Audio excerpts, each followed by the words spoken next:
దాసుడు అంటే ఒక యజమానిని కలిగి, యజమాని కొరకు, యజమానితో పనిచేసేవాడు.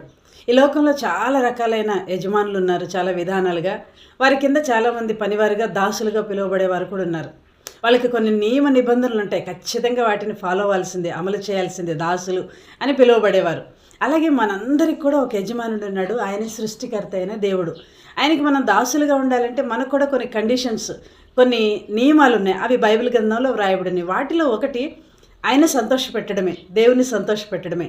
అలా సంతోషపెట్టకుండా మనకి ఇష్టమైనవి చేస్తూ కష్టమైనవి ప్రక్కన పెట్టేస్తే నేను పిలుచుకోవచ్చు దేవుని దాసుడిని, దాసురాలిని అని. లేకపోతే నన్ను అనేకులు పిలవచ్చు, కానీ దేవుడు మాత్రం అస్సలు పిలవడు.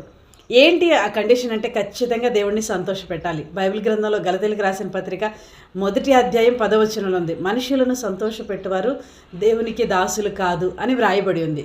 మనం దేవుని దాసులమా కాదా అని మనం చెప్పుకోవడమో ఇతరులు చెప్పడం కాదు, కానీ దేవుని వాక్యమే మనకు కొలమానమైన దేవుని వాక్యాన్ని మనం ముందుకు తెచ్చుకొని చూసుకుంటే మనకు అర్థమైపోతుంది నిజంగా మనం దేవుని సేవకులమేనా కాదా అని. ఎవరు మన గురించి తీర్పు చెప్పాల్సిన అవసరం లేదు. పరీక్షించుకుందామా?